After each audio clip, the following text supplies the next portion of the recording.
Meena Pandey crazy learner में आपका स्वागत करती हूँ।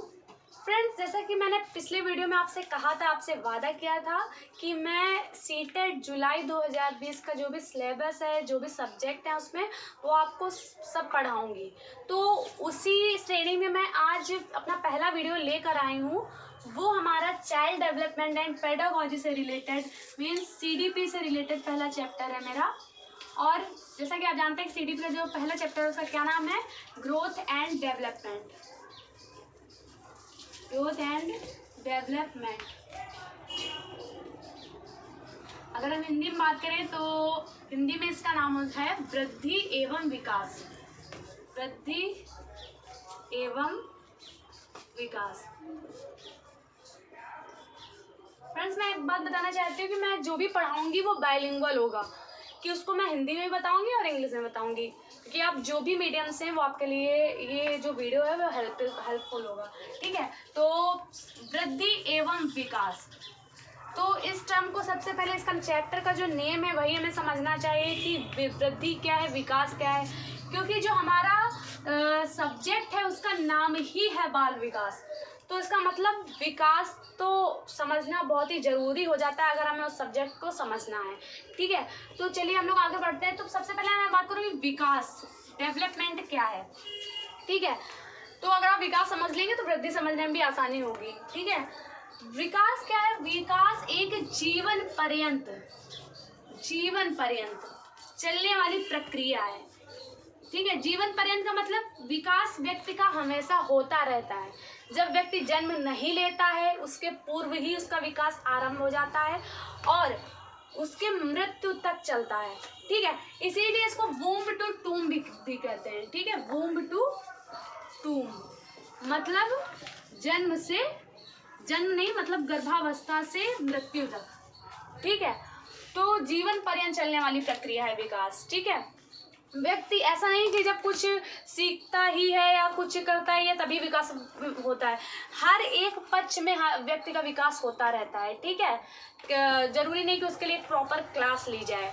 ठीक है, अब विकास क्या होता है? विकास हमारा परिमाणात्मक एवं गुणात्मक दोनों होता है। ठीक है, कैसी प्रक्रिया है? परिमाणात्मक प्लस गुणात्मक। इसका मतलब क्या होता है परिमाणात्मक एवं गुणात्मक? परिमाणात्मक मतलब उसका हम लोग मापन भी कर सकते हैं और गुणात्मक मतलब कुछ ऐसी चीजें जिनका मापन नहीं भी कर सकते हैं। वो दोनों ही किसके अंतर्गत आ जाती हैं? हमारे विकास के अंतर्गत आ जाती हैं। मतलब विकास कैसी प्रक्रिया है? परिमाणात्मक और गुणात्मक दोनों। ठीक है, अब अगर हम इसका सिर्फ परिमाणात्मक बच लें, जिसका हम सिर्फ मापन कर सकते हैं, वो क्या कहलाती है? वृद्धि कहलाती है। ठीक है, वो वृद्धि कहलाती है। जैसे हमारी लंबाई का बढ़ना, ठीक है, वेट, ये सब किसके अंतर्गत आता है? जिनका हम लोग क्या कर सकते हैं? मापन कर सकते हैं, वो सब वृद्धि के अंतर्गत आता है। एक और इनमें मेजर डिफरेंस ये है कि विकास जो है वो मृत्यु तक चलता है, पर वृद्धि एक निश्चित समय के बाद क्या हो जाती है? रुक जाती है। ये एक मेन डिफरेंस होगा विकास और वृद्धि की अवधारणा को समझने के लिए। ठीक है, चलिए हो गया। अब हम आगे क्या बात करेंगे? आगे हम लोग बात करेंगे कि विकास की हमने बात कर ली। अब विकास के कौन कौन से डोमेन हैं, मतलब कौन कौन से पक्ष हैं, उनकी हम बात करेंगे। ठीक है, विकास के पक्ष की।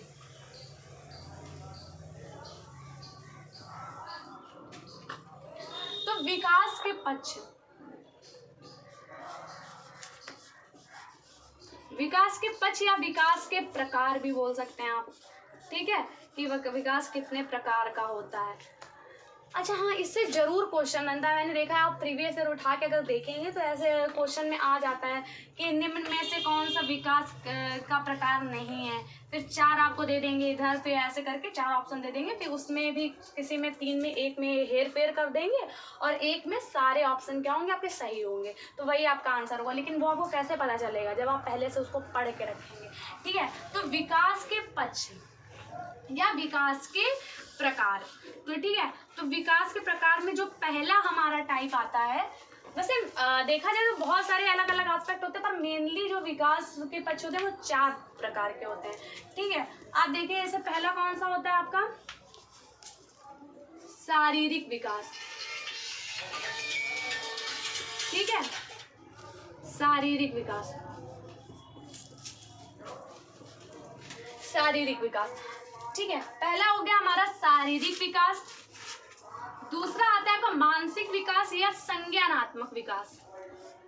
ठीक है, संज्ञानात्मक विकास। पहले मैं इसके टाइप बता दे रही हूँ, फिर मैं आपको समझा दूंगी। ठीक है, संज्ञानात्मक विकास। आगे मैं बात करूं तो आपका आता है संवेगात्मक विकास। संवेगात्मक विकास। ठीक है, और फिर आपका 4 टाइप जो मेन टाइप आता है वो आपका कौन सा आता है, सामाजिक विकास। ठीक है, सामाजिक विकास।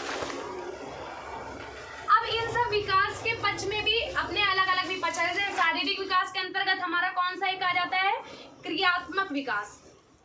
ठीक है, क्रियात्मक विकास, जिसको इंग्लिश में हम लोग क्या मोटर डेवलपमेंट भी बोलते हैं। क्या बोलते हैं, मोटर डेवलपमेंट। ठीक है, इसको हम लोग मोटर डेवलपमेंट भी बोलते हैं। ठीक है, अब संज्ञानात्मक विकास के अंतर्गत कौन कौन से आते हैं पहले मैं बताऊं। पहले शारीरिक विकास को समझ लेते हैं। शारीरिक विकास क्या है। ठीक है, शारीरिक विकास मीन्स फिजिकल डेवलपमेंट, मतलब आप फिजिकली कैसे डेवलप हो रहे हैं, कितना डेवलप हो रहे हैं। ठीक है, पहले आप कैसे थे, अब कैसे हो गए, क्या डेवलपमेंट आप में हुई, तो वो क्या हो गया इसके अंदर लेंथ। ठीक है, आपकी बड़ी, तो ये शरीर में होने वाले परिवर्तन वो शारीरिक विकास के अंतर्गत आते हैं। ठीक है, फिजिकल डेवलपमेंट। इसी के अंतर्गत आता है क्रियात्मक विकास। ठीक है, अब क्रियात्मक विकास क्या होता है इसको मैं समझाती हूँ, ये बहुत इंपॉर्टेंट है, इससे क्वेश्चन जरूर बनता है, तो इस पे आपको फोकस करना चाहिए। क्रियात्मक विकास क्या है। क्रियात्मक विकास मतलब मोटर डेवलपमेंट है। ठीक है, आपकी जो क्रियाएं, आप क्रियाओं को किस तरीके से करते हैं, आपका मोटर डेवलपमेंट कैसे हुआ है। इसके 2 तरीके, 2 टाइप होते हैं, ये आपको समझना बहुत जरूरी है। 2 टाइप है, एक होता है सूक्ष्म। ठीक है, सूक्ष्म क्रियात्मक विकास, या और एक होता है स्थूल। ठीक है, अगर मैं बात करूं तो इसको बोलते हैं, सूक्ष्म को बोलते हैं fine motor skills, fine motor. ठीक है, स्किल्स आप देख लेंगे, और इसको बोलते हैं ग्रॉस मोटर। ठीक है, ग्रॉस मोटर आप इंग्लिश में भी ध्यान रख सकते हैं। ठीक है, सूक्ष्म गतिक कौशल भी बोलते हैं, इसको स्थूल गतिक कौशल भी बोलते हैं। ठीक है, क्रियात्मक विकास को गतिक कौशल भी बोलते हैं। तो ये आपको क्या, आप अगर इंग्लिश में ध्यान रख सकते हैं तो इंग्लिश में सिर्फ एक ही चीज़ है, तो आप इसको इंग्लिश में भी ध्यान रख सकते हैं, fine motor and gross motor. अब ये होता क्या है। ठीक है, जैसे आप देखेंगे कि हम लोग जब किसी चीज को क्या कहते हैं ऐसे पकड़ते हैं, जब जैसे दौड़ रहे हैं, तो जिसमें हमारी जो बड़ी मांसपेशियों का प्रयोग होता है ऐसे दौड़ने में। ठीक है, तो जैसे हम दौड़ रहे हैं तो उसमें बड़ी मांसपेशियों का प्रयोग होता है, तो उसको हम स्थूल गतिक कौशल कहते हैं, इसमें बड़ी मांसपेशियों का प्रयोग होता है। ठीक है, जब कभी हम लिखते हैं, ठीक है, या हम सुई में क्या करते हैं, धागा डालते हैं, तो उसमें क्या हमारी कौन सी क्रियाओं का प्रयोग होता है, हमारी सूक्ष्म। ठीक है, तो सूक्ष्म गतिक कौशल में क्या आती है, छोटी मांसपेशियों का प्रयोग होता है। ठीक है, ठीक है, तो ये आपको ध्यान देने वाली बात है कि स्थूल गतिक कौशल या स्थूल क्रियात्मक विकास क्या होता है और सूक्ष्म क्रियात्मक विकास क्या होता है। ठीक है, ये हो गया। तो ये आपको बहुत अच्छे से ध्यान रखना है, क्योंकि सूक्ष्म और स्थूल से बहुत बार क्वेश्चन पुट अप हुए हैं, आप देखेंगे प्रीवियस ईयर तो आपको खुद समझ में आएगा। ठीक है, चलिए हम आगे बढ़ते हैं। आगे हमारा क्या है, संज्ञानात्मक विकास या मानसिक विकास। इसका मतलब ही हमारे संज्ञान से होता है, हमारी बुद्धि से, हमारे कॉग्निशन से। ठीक है, कॉग्निटिव डेवलपमेंट बोलते हैं इसे। ठीक है, तो कॉग्निशन से मतलब होता है कि हम जो भी काम अपने माइंड से करते हैं, ठीक है, बुद्धि से करते हैं, किसी चीज़ को समझना, याद करना। ठीक है, तो मेमोरी, ये सब किस में आ जाती है, संज्ञानात्मक विकास में आ जाती है। संज्ञानात्मक विकास के अंतर्गत ही हमारा एक विकास आता है, और वो होता है भाषा विकास। कौन सा होता है, भाषा विकास। ठीक है, अब भाषा विकास क्या है? तो भाषा विकास, अब भाषा विकास आप जानते हैं कि लैंग्वेज किसी न किसी तरीके हमारे माइंड से तो रिलेटेड है ही, तो इसीलिए संज्ञानात्मक विकास किससे रिलेटेड है? भाषा विकास से। चलिए आगे हम आते हैं संवेगात्मक विकास। हम अपने संवेगों का प्रदर्शन किस प्रकार से करते हैं? हम कैसे सिचुएशन में समझ पाते हैं किस सिचुएशन में हमें हंसना है, किस सिचुएशन में हमें रोना है, या फिर कैसा रिएक्ट करना है। तो वो हमारा जो विकास का एस्पेक्ट है वो संवेगात्मक विकास या इमोशनल डेवलपमेंट में आता है। ठीक है, आगे हम देखेंगे सामाजिक विकास क्या है। ठीक है, सामाजिक, आप समाज से कैसे समायोजन कर पाते हैं, आप कैसे दूसरों की बात को समझ पाते हैं, अपनी बात रख पाते हैं, या कैसे आप समायोजित हो पाते हैं, या बिल्कुल अकेले रहते हैं, किस तरीके से। तो ये आपका आता है सामाजिक विकास के अंतर्गत। और सामाजिक विकास के अंतर्गत ही हमारा क्या होता है? नैतिक विकास होता है। ठीक है,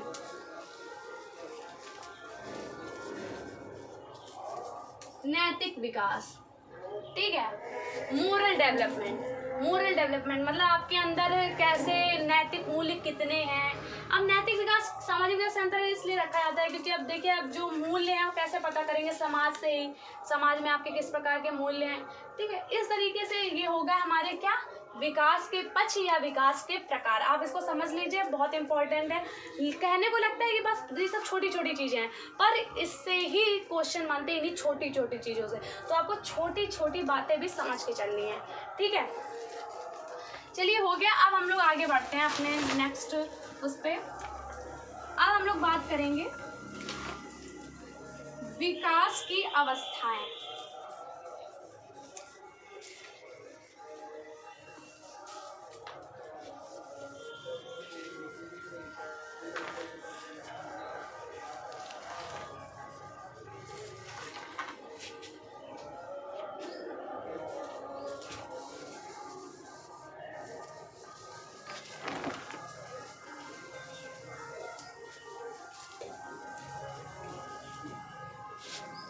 ठीक है, अब हम लोग बात करेंगे विकास की अवस्थाएं, जो कि बहुत ज़्यादा इम्पोर्टेंट हो जाती हैं। क्योंकि क्या है, ये जो बाल विकास है वो पूरा अवस्थाओं पर ही बेस्ड है। अगर हम लोग विकास की अवस्थाएं देखें तो मैंने तो कहा था कि ये गर्भावस्था से आरंभ होता है और कहाँ तक जाता है? मृत्यु तक जाता है। तो आपको बाल विकास, जैसे कि आपको इसके सब्जेक्ट से ही पता चला बाल विकास, हम लोग क्यों मृत्यु तक पढ़ेंगे? जब बाल विकास ही उसका सब्जेक्ट का नाम ही है, तो हम लोग सिर्फ बाल विकास के अंतर्गत आने वाले पक्षों को, विकास के पक्षों को पढ़ेंगे। ठीक है, चलिए हम लोग देखते हैं। तो हम लोग विकास की अवस्थाएं पढ़ेंगे अब। ठीक है, कि अवस्था,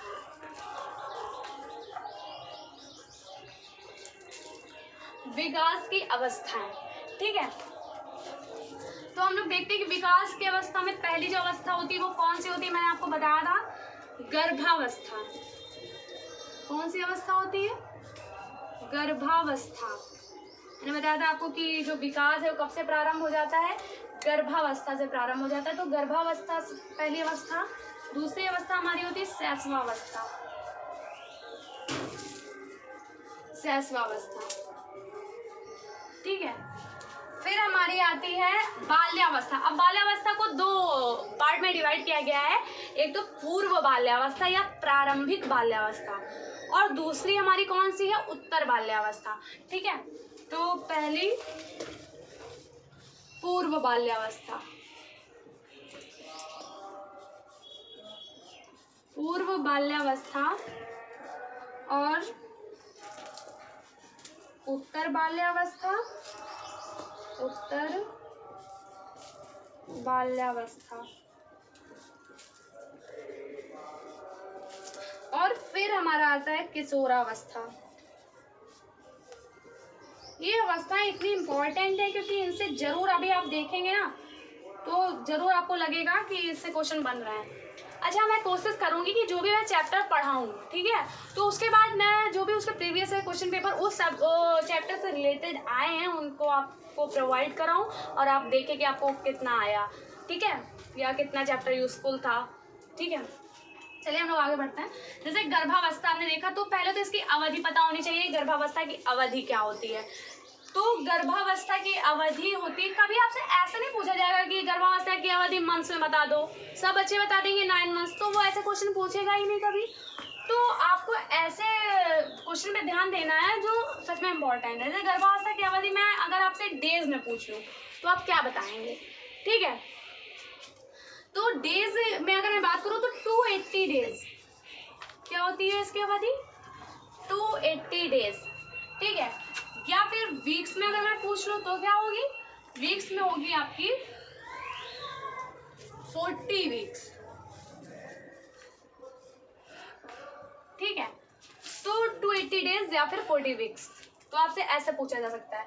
अब देखिए शैशवावस्था, अब शैशवावस्था की क्या अवधि होती है, तो शैशवावस्था की अवधि होती है 0 to 2 ईयर, ठीक है। ये होती है आपकी शैशवावस्था की अवधि। पूर्व बाल्यावस्था कब से कब तक होती है, ये आपकी होती है 3 to 7 ईयर, ठीक है। फिर उत्तर बाल्यावस्था, उत्तर बाल्यावस्था होती है 7 to 11 ईयर, ठीक है। किशोरावस्था, किशोरावस्था हमारी कब से कब तक होती है, 12 to 18 भी मिलता है, 13 to 18 भी मिलता है, तो ये आपको देख के चलना है, ठीक है। जैसा हमारा ऑप्शन होगा उस हिसाब से हम इसका आंसर देंगे। तो सबसे पहले तो आपको अवधि पता होनी चाहिए, ठीक है, ये इसकी अवधि होती है। अब हम विकास की जो अवस्थाएं मैंने बताई हुई हैं, इनसे कैसे क्वेश्चन बनते हैं, ये सब तो आपके लिए बिल्कुल बेसिक चीज़ें थी। क्वेश्चन कैसे बनते हैं, उनकी क्या क्या विशेषताएं होती हैं, अब हम उसकी बात करेंगे, ठीक है। जैसे कि मैंने बताया था कि विकास जो है वो गर्भावस्था से प्रारंभ हो जाता है, लेकिन अब हम उनकी विशेषताएं पढ़ रहे हैं कि हर अवस्था में बच्चे की क्या विशेषता होती है, ठीक है। तो गर्भावस्था में तो बच्चा आया ही नहीं होता, तो उसे उसकी क्या विशेषता होगी, तो इसलिए इस पीरियड को हम लोग इसमें काउंट नहीं करेंगे, हम लोग शैशवावस्था से किशोरावस्था तक पढ़ेंगे, ठीक है।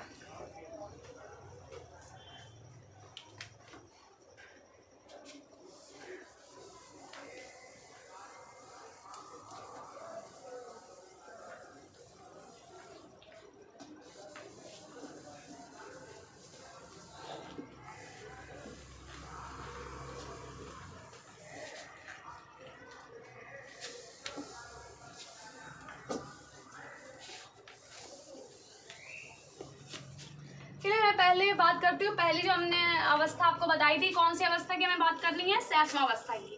तो शैशवावस्था की क्या क्या विशेषताएं होती है वो हमें जानना है, ठीक है। चलिए देखते हैं। शैशवावस्था कितने से कितने तक, 0 to 2 ईयर, ठीक है। कभी कभी अवधि भी पूछ ली जाती है पर 10 ईयर होता है, ठीक है। अब शैशवावस्था, तो शैशवावस्था की क्या क्या विशेषताएं होती हैं, आपने देखा होगा छोटे बच्चों को, आपके घर में रहे होंगे कभी, या आपने कभी आस पड़ोस में कभी भी देखा हो। तो छोटे बच्चे क्या करते हैं कि उनको कुछ भी प्रदर्शन करना होता है, उनको कुछ भी खाना होता है, कुछ भी करना होता है, तो वो अपनी बातों कह तो सकते नहीं है, तो वो अपनी बातों को संवेगों के माध्यम से प्रदर्शित करते हैं, ठीक है। संवेगों के माध्यम से, संवेगों का मतलब अगर उन्हें खाना चाहिए तो वो रोएंगे, ठीक है, या आपको रोने हंसने के अलावा भी कुछ करते हैं, बस यही सब करते हैं, और कुछ बोल के तो बता नहीं सकते हो। तो इस अवस्था में क्या होता है, संवेगों का प्रदर्शन, हर क्रिया को प्रदर्शित करने के लिए संवेगों का प्रदर्शन बच्चा करता है, ठीक है। तो पहली जैसे आ सकते हैं ऐसे सेम क्वेश्चन बन सकता है कि जैसे बाल विकास की किस अवस्था में बच्चा संवेगों का सर्वाधिक प्रदर्शन करता है, ठीक है, संवेगों के माध्यम से अपनी बात रखता है। तो आपको क्या करना है, याद रखना है शैशवावस्था में, ठीक है, संवेगों का प्रदर्शन करता है। और शैशवावस्था की एक बहुत अच्छी मतलब विशेषता जो आपको जरूर याद रखनी चाहिए, क्योंकि इससे क्वेश्चन जरूर पूछे गए हैं, वो ये है कि बाल विकास की किस अवस्था में बच्चे का विकास तीव्रतम होता है या तीव्र गति से होता है। आपको दे देगा शैशवावस्था, बाल्यावस्था, किशोरावस्था, प्रौढ़ावस्था, ऐसे दे सकता है। तो आपको क्या करना है कि जो शैशवावस्था है उसमें जो बच्चे का विकास होता है, अगर बात करूँ तो शारीरिक विकास वो तीव्रतम गति से होता है, मतलब उतनी तेज गति से किसी अवस्था में नहीं होता है विकास। तो शैशवावस्था विकास की दृष्टि से बहुत महत्वपूर्ण हो जाती है। तो इस तरीके से हम बता सकते हैं कि जो शैशवावस्था है वो इसमें विकास की तीव्र गति या सबसे तीव्र विकास।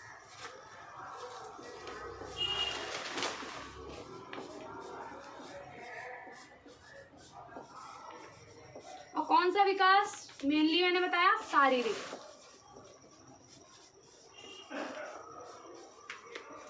ठीक है, आगे हम लोग बात करते हैं सबसे तीव्र विकास, बता दिया संवेग और प्रदर्शन।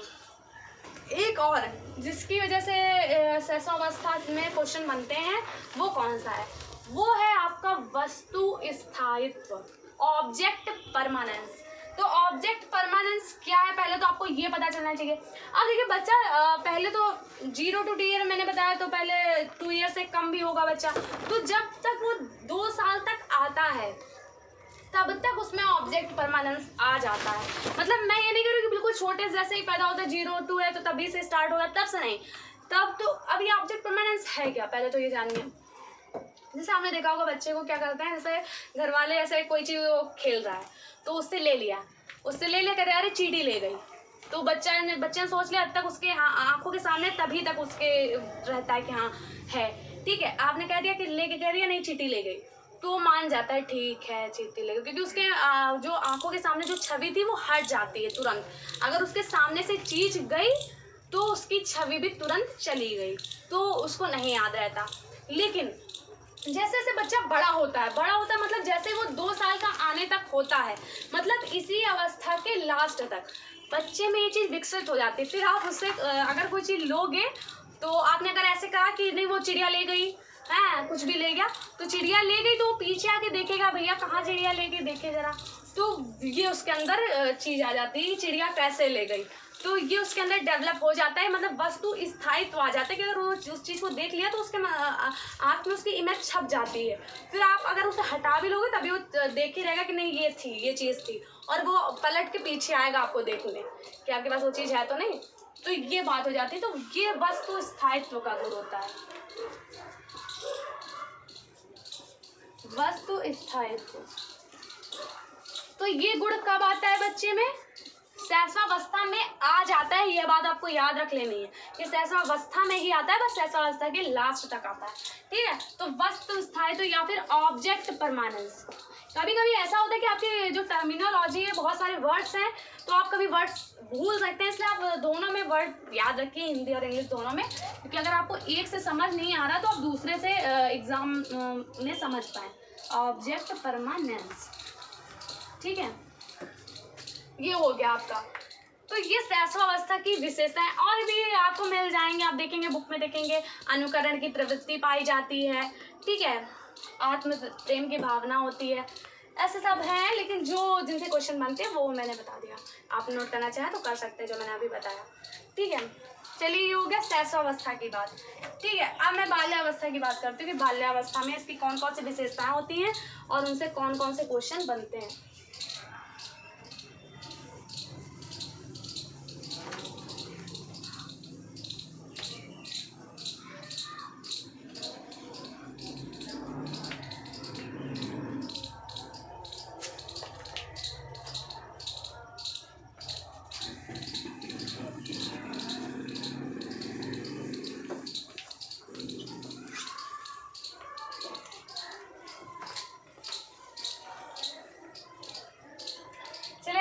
करते हैं बाल्यावस्था की।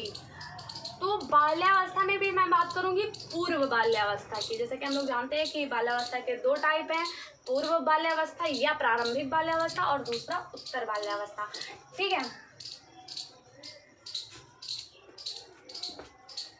और इंग्लिश में तो आप लोग जानते हैं बाल्यावस्था क्या बोलेंगे, प्री चाइल्डहुड, और उत्तर बाल्यावस्था को लेटर चाइल्डहुड, ठीक है, इस तरीके से आप कर सकते हैं। तो देखते हैं, चलिए हम लोग पूर्व बाल्यावस्था।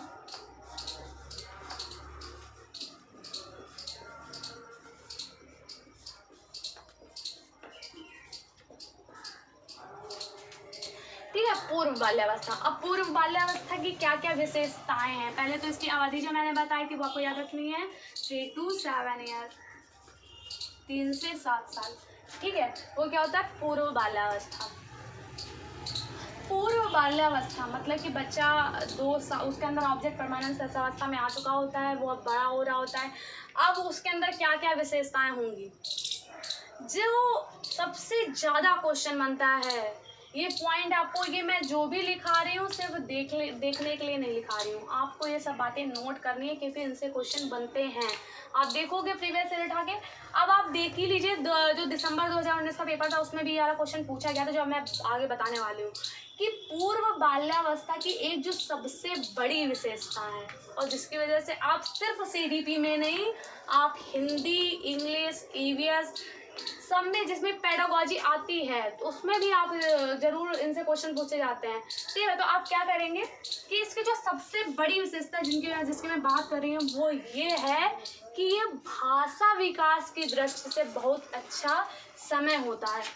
ठीक है, बच्चे का जो भाषा विकास सबसे ज़्यादा किस अवस्था में होता है, भाषा विकास की दृष्टि से सबसे ज़्यादा संवेदनशील अवस्था कौन सी है, ये आपसे पूछा जाएगा।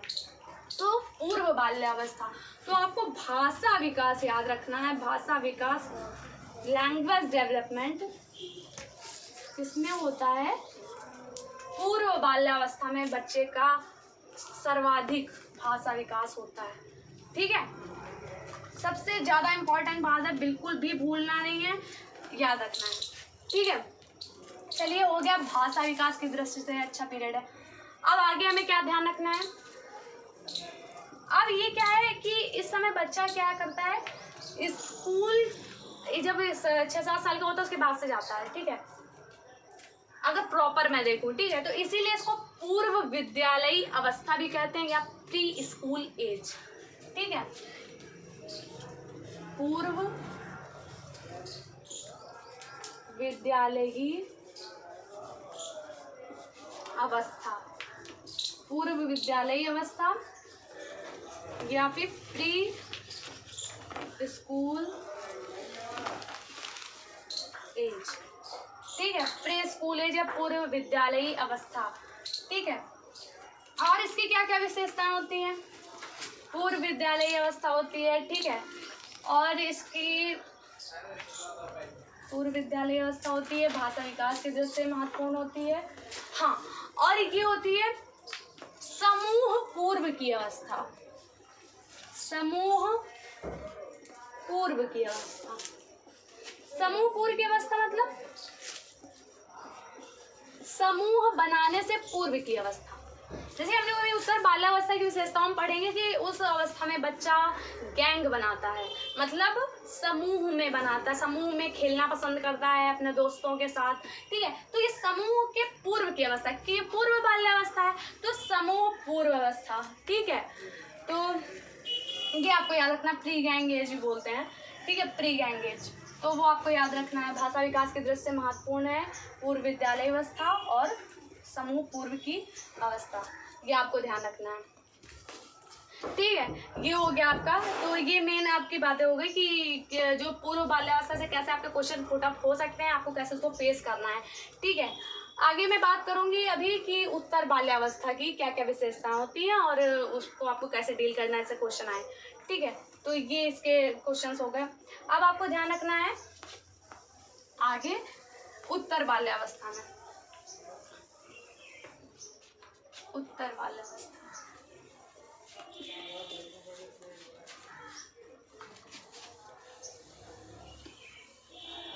उत्तर बाल्यावस्था क्या क्या विशेषता होती है।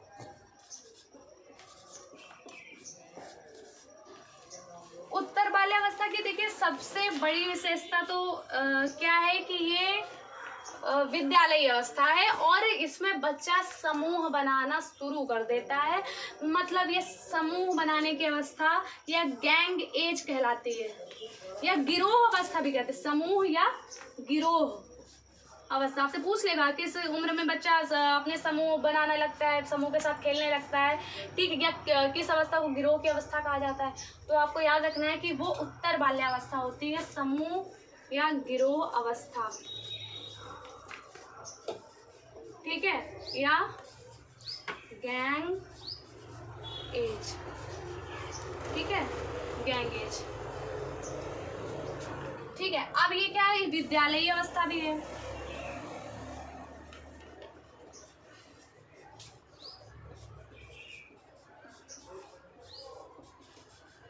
अच्छा, एक बात और आपको ध्यान रखनी है कि जो मैंने पूर्व बाल्यावस्था बताया है, तो पूर्व बाल्यावस्था की एक और विशेषता है, पूर्व बाल्यावस्था की, वो ये है कि उसको प्ले एज मतलब खेल की अवस्था भी कहते हैं, ठीक है, खेल की अवस्था मतलब प्ले एज, प्ले एज भी कहते हैं, ठीक है। तो आपको याद रखना है कि पूर्व बाल्यावस्था की एक और विशेषता है खेल की अवस्था है, प्ले एज में ध्यान नहीं था तो आप ये लिख लीजिएगा, ठीक है। तो ये हो गया आपका। और उत्तर बाल्यावस्था क्या क्या विशेषताएं हैं वो मैंने बता दी, ठीक है। समूह की अवस्था या विद्यालयी अवस्था, ये दोनों विशेषताएं हो गई बाल्यावस्था की। अब इसके बाद हम लोग बात करते हैं किशोरावस्था की, कि किशोरावस्था की क्या क्या विशेषता है। ये मैं जो भी अवस्थाओं की विशेषता बता रही हूँ ये जरूर आते हैं पेपर में, ठीक है। तो ये अगर आपको ये नहीं आता तो आप फिर सीडीपी पढ़ना का बेकार है, क्योंकि आपका सीडीपी बेस्ड ही इन सब अवस्थाओं पे है। फिर आगे हम इनकी विशेषता और भी पढ़ेंगे जब हम लोग थ्योरीज करेंगे, पियाजे की थ्योरी पढ़ेंगे, ठीक है। तो पियाजे में भी इन जो अवस्थाएं इनके बारे में पता चलेगा हमें, इनकी और क्या क्या विशेषताएं हैं, ठीक है। तो चलिए हम लोग अब लास्ट जो हमारी अवस्था है उस पर आते हैं। वो कौन सी है? किशोरावस्था।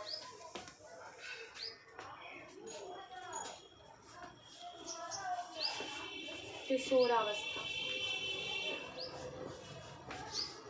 किशोरावस्था। अब किशोरावस्था क्या क्या विशेषता है? जैसे कि हम लोग जानते हैं कि किशोरावस्था आपने अगर पढ़ा होगा, आपने जो भी किया हुआ है बीटीसी बीएड जो भी किया हुआ है, तो आपने देखा होगा कि जो एक अच्छा स्टेटमेंट है स्टैनली हॉल ने दिया था। वो क्या था? स्टैनली हॉल एक मनोवैज्ञानिक थे और उन्होंने एक स्टेटमेंट दिया था कि जो किशोरावस्था है बड़े बल, तनाव, संघर्ष इनकी अवस्था है ना। तो ये वैसे स्टेटमेंट पूछा नहीं जाता, लेकिन अगर सीटेट में तो नहीं पूछा जाता, लेकिन यूपी टेट के लिहाज से इम्पोर्टेंट है, पूछा भी गया है, ठीक है। तो स्टैनली हॉल की जो स्टेटमेंट है उसको ध्यान में रखते हुए अब हम इसकी विशेषताओं के बारे में पढ़ेंगे कि किशोरावस्था की क्या विशेषताएं हैं। तो पहली तो ये है कि समायोजन का अभाव होता है इस अवस्था में, ठीक है। समायोजन का अभाव कैसे? समाज से समायोजन, परिवार से समायोजन, इन सबका अभाव होता है। बच्चा क्या है? वो अपनी ही बात रखना पसंद करता है, ठीक है। वो ये नहीं देखेगा, मतलब वो किसी के साथ कॉम्प्रोमाइज नहीं करना चाहता है, बस अपने को ही दिखाना चाहता है, ठीक है। तो इसमें समायोजन का अभाव पाया जाता है इस अवस्था में।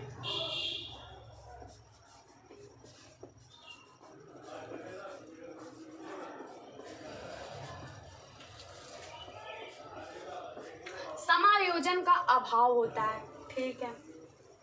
आगे क्या होता है इस अवस्था में? इस अवस्था को विद्रोह की अवस्था भी कहते हैं। इसमें विद्रोह की भावना प्रबल होती है, हर किसी से लड़ाई झगड़ा ये सब टाइप का, तो विद्रोह की भावना ये प्रबल होती है इस अवस्था में, विद्रोह की भावना पाई जाती है, ठीक है। आगे हमारा क्या है कि इस अवस्था में मेल को फीमेल और फीमेल को मेल के प्रति आकर्षण, मतलब विपरीत लिंग के प्रति आकर्षण होता है इस अवस्था में। किस अवस्था में? किशोरावस्था में।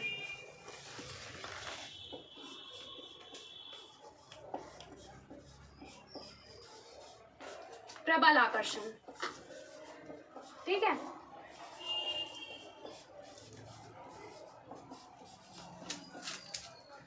तो ये सब विशेषताएं किसकी होगी? किशोरावस्था की, जिनसे क्वेश्चन बनते हैं। तो ये आपको ध्यान रखना है कि अब हम लोगों ने पढ़ लिया है कि कौन कौन सी अवस्थाएं होती हैं, उनकी क्या क्या विशेषताएं होती हैं, विकास क्या होता है, वृद्धि क्या होती है, दोनों में डिफरेंस क्या होता है, और विकास के पक्ष कौन कौन से हैं, जिसमें मैंने आपको बताया था कि शारीरिक विकास, संज्ञानात्मक विकास, संवेगात्मक विकास और सामाजिक विकास। इसमें शारीरिक विकास में मैंने आपको उसके शारीरिक विकास में क्रियात्मक विकास पढ़ाया था, मोटर डेवलपमेंट, और उसमें उसके 2 टाइप बताए थे, एक सूक्ष्म और एक स्थूल। वो भी आपको ध्यान रखना है, उससे भी क्वेश्चन बनते हैं, ठीक है।